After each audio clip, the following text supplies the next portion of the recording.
Bismillahirrahmanirrahim. Ilaahay baa mahadsan oo mudan nabadgelyo naxariisna korkiisa ha ahaato ergeygiisa dushiisa nabigeena Maxamed sallallahu alayhi wasallam. xarunta ogaal oo ku guda jirta barnaamijyadeedii talo waaya arag ayaa maantana waxa idinku tala gashay mowduuc ka hadlaya islahaanshuhu sida uu mudnaanta u leeyahay ama uu muhiimka u yahay in qofku islahaado oo uu hal qof ahaado.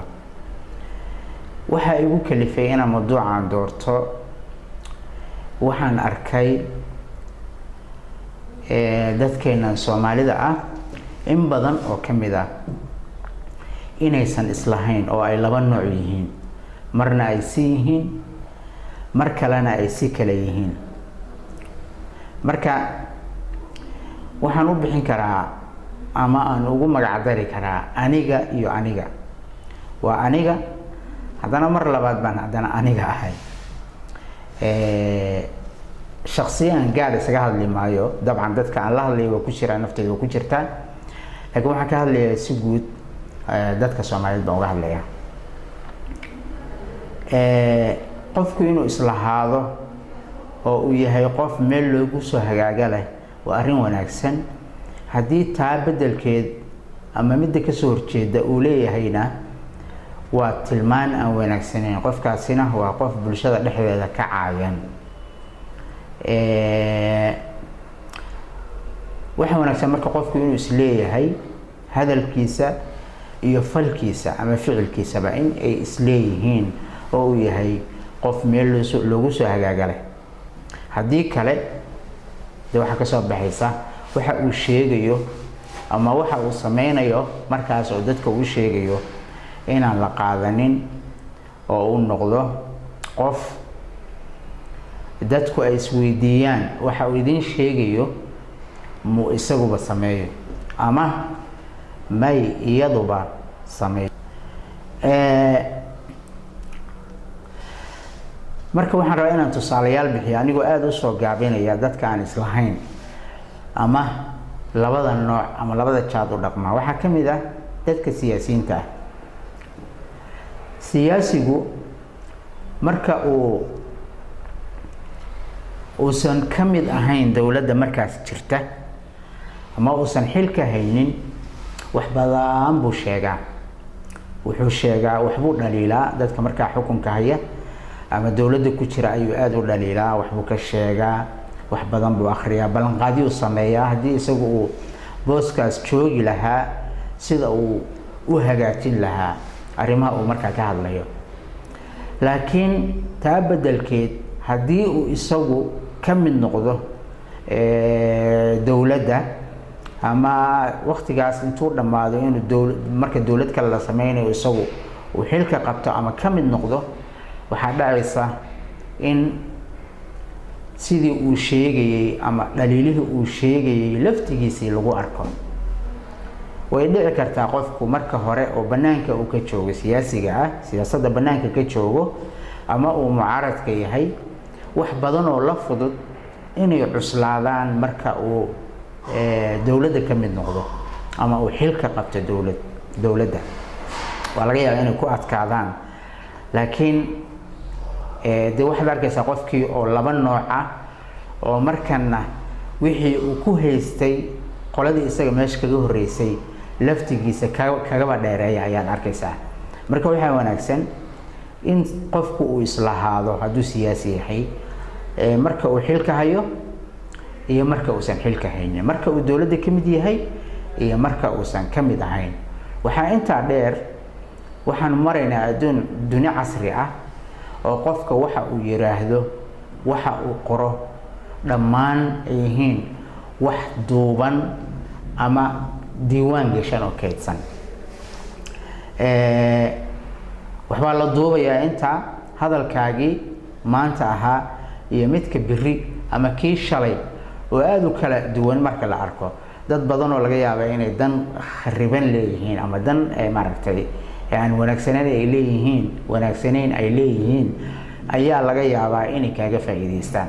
sida daraaddeed waxaa habboon in qofku uu islahaado ogaadana waxa uu markaa ku hadlayo ama waxa uu markaa qorayo inay yihiin wax diiwaanka u gelaya adduunka aakhirana waa meesheeda.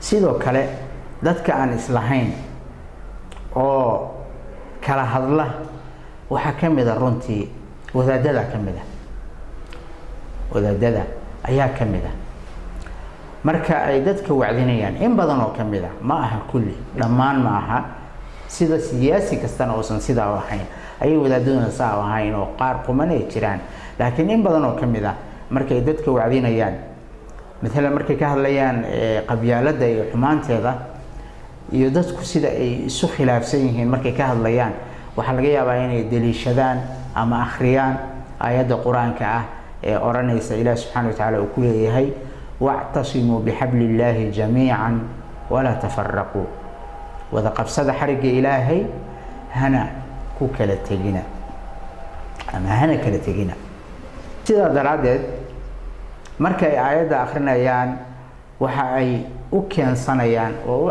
ku cadeynayaan in Ilaahay subhanahu wa ta'ala uu dadka amray inay mid ahaadaan muslimiinta dabcan laga hadlaya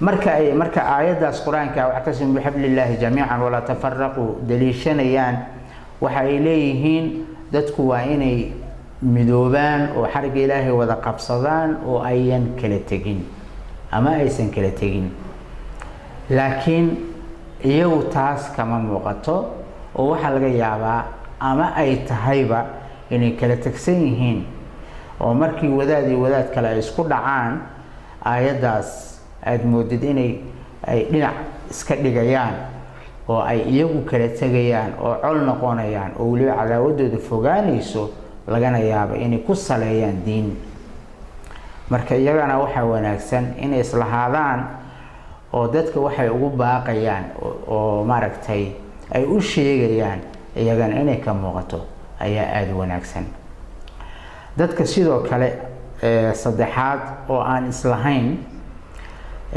waxaan ka soo qaadan karnaa dadka aqoon-yahanka ah iyaguna sidaas si la mid ah ayay dadka waxay u sheegayaan aysan ka muuqanin marar aad u fara badan waxaa ka mid ah dadkaas dadka wax qora ama qorayaasha la yiraahdo waxay aad u dhiirigeliyaan oo in badan ay sheegaan inay wanaagsan tahay dadku inay wax akhriyaan inay wanaagsan tahay in buugta la gato laakiin waxa su'aala iyagu ma yihiin sidaas in badan oo ka mid ah ma aha waxna ma akhriyaan in badan oo ka mid ahna buug ma gataan sidaa daraadeed waxa dadka u sheegayno waxa wanaagsan inay annagana naga muuqdaan oo annagu aan noqono kuwa ugu horeeya ee ku dhaqmaya haddii aad jeceshahay adiga buugtaada in la gato waxaa ka horeysa adiguna inaad gadatid buugta qorayaasha kale haddaad jeceshahay in kuwaaga la akhriyo waxaa ka horeysa inaad akhrisid kuwa kale marka iyadana waxaan leeyahay aynu islahaano dhinac kastaba qolada afraad waa dadka Soomaaliyeed ee caadiga ah ee aan maaragtay qolooyinkii ka horeeyay aan soo sheegay ee aan magac bixinta u sameeyay aan ka mid ka ahayn haddii doonaana ka mid ka ah qaybahaas kala geli kara iyaguna islahaansho la'aantu aad ayay uga muuqataa tusaalayaal dhowr ah aan bixiyo marka ay dal kala joogaan ama ay dalka ka soo tagaan oo ay wadamada dibadda soo aadaan ugu horeeyaan kuwa dariska ah kuwa kale ee dibadaha kala sii ah waxa ay sameeyaan waxay aad u ilaaliyaan shuruucda dalalka ay ku nool yihiin waxay ka shaqeeyaan maslaxadda guud tusaale ahaan waa isku dan dadka Soomaaliyeed haddii ay wax dooranayaan marka ay dalalka kala joogaan waxay ka eegaan yaa dan idinkugu jirtaa yaa dhibaato idin keeni kara aad bay u qayliyaan idaacadahay ka hadlaan waxbay qoraan dantooda ayay eegtaan guud ee Soomaalinimo laakiin markay dalkooda joogaan ma ilaaliyaan taas waa kala qabiil waa kala kooxo dan gaara ayay ilaashanayaan. marka waxaa wanaagsan in la islahaado oo kaaga sida aad kan kala sida aad ku tahay inaad kaagana ku noqotid, ama aad kaba soo bilowdid wanaaga iyo inaad sharciga ilaalisid.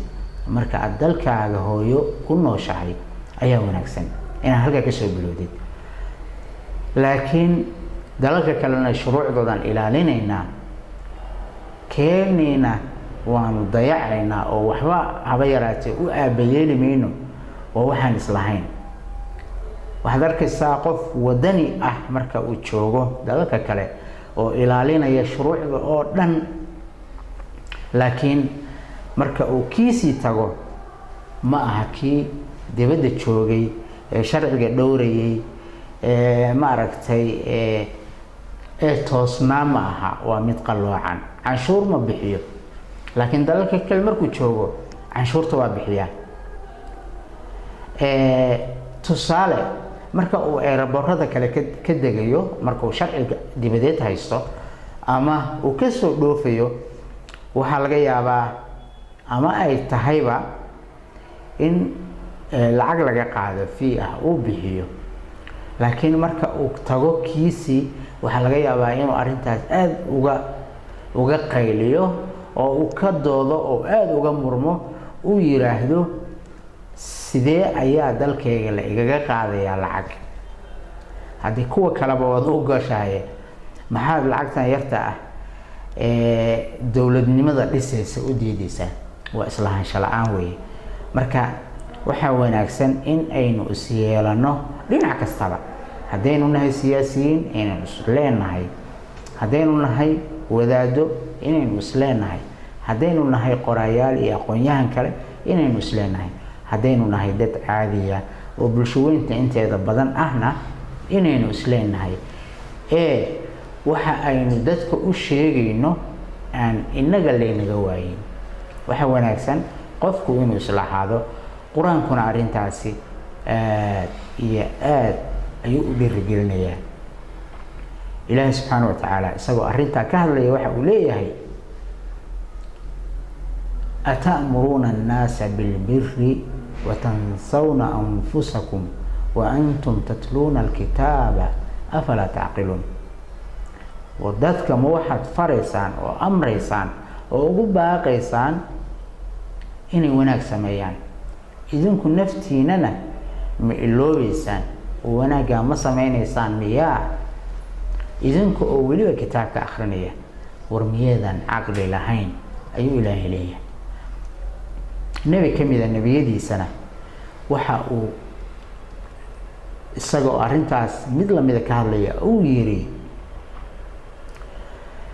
wamaa uriidu an ukhaalifakum ilaa maa anhaakum canhu. dadkiisa ayuu wuxuu ku yidhi, ma doonayo inaan idiin dabamaro oo aan la imaado waxaan idinka reebayo. sidaa daraaddeed waa ceeb waxa aynu sheegayno inaynan anagu samaynin. aad iyo aad baad u mahadsantihiin. waa maxamed nuur shire oo idiin soo gudbinaya barnaamijkan tala waaye arag, kana mid ah xarunta wacyigelinta iyo aqoon baarista iyo ogaal. aad iyo aad baad ugu mahadsantihiin dhegeysigiina wanaagsan. assalaamu calaykum waraxmat ullaahi wabarakaatuh.